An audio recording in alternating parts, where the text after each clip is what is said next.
अस्सलाम वालेकुम friends, welcome back to my channel. क्या आप अपने बच्चे की ज़हनी नशोनुमा के बारे में फ़िक्रमंद हैं? क्या आप एक स्मार्ट और इंटेलिजेंट बच्चा पैदा करना चाहते हैं? तो घबराइए मत, आपने बिल्कुल सही वीडियो प्ले की है। इस वीडियो में आप जान सकेंगे कि प्रेगनेंसी के दौरान कौन सी ग़िज़ा आपके बच्चे की ज़हनी नशोनुमा के लिए अहम साबित हो सकती है। Here we discuss 6 best foods to eat when you are pregnant. इससे कोई फ़र्क नहीं पड़ता कि आप फ्राइड एग्स पसंद करते हैं या हार्ड बॉयल एग्स पसंद करते हैं या आप आमलेट सर्व करना पसंद करते हैं। ये हर सूरत में ही सेहत के लिए बराबर मुफीद है।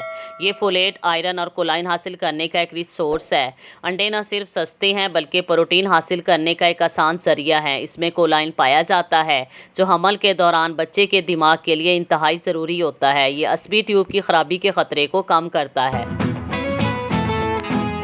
हमल से पहले और हमल के दौरान आपको इंतहाई अहम ग़िज़ा की ज़रूरत होती है जिसमें फोलिक एसिड पाया जाता है। हमल के इब्तदाई चंद हफ्तों के दौरान आपके बच्चे के असाब और दिमाग बनने लगते हैं। हरे पत्तों वाली सब्जियां एंटीऑक्सीडेंट से भरपूर होती हैं, इसलिए ये दिमाग के खुलियों को सेहतमंद रखती हैं।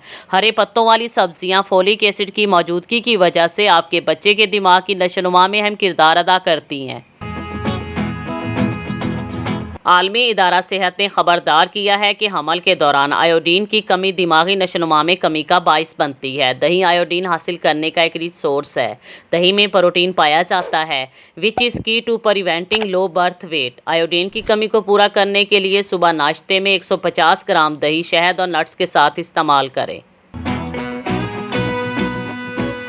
हमल के दौरान ख़वातीन को अपनी डाइट में ओमेगा 3 ज़रूर शामिल करना चाहिए और मछली ओमेगा 3 हासिल करने का एक रिच सोर्स है।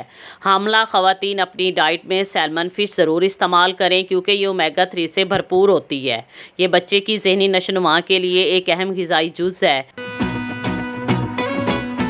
हमल के दौरान होल ग्रेन्स का इस्तेमाल बच्चों में कंसंट्रेशन को इम्प्रूव करता है और बच्चों के दिमाग में एनर्जी की सप्लाई में बेहतरी लाता है। इसमें ग्लाइसेमिक इंडेक्स कम होता है और ये आहिस्ता आहिस्ता ब्लड में ग्लूकोज को रिलीज़ करता है। इसमें फोलेट भी पाया जाता है, ये दिमाग के मुनासिब काम के लिए ज़रूरी होता है।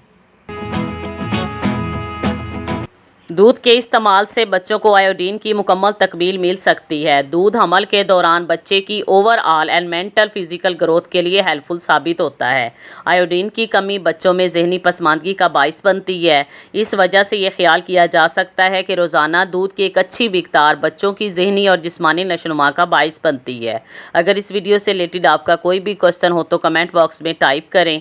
अगर ये वीडियो पसंद आए तो इसे लाइक करें और अपने दोस्तों के साथ शेयर करना मत भूलें। Thanks for watching.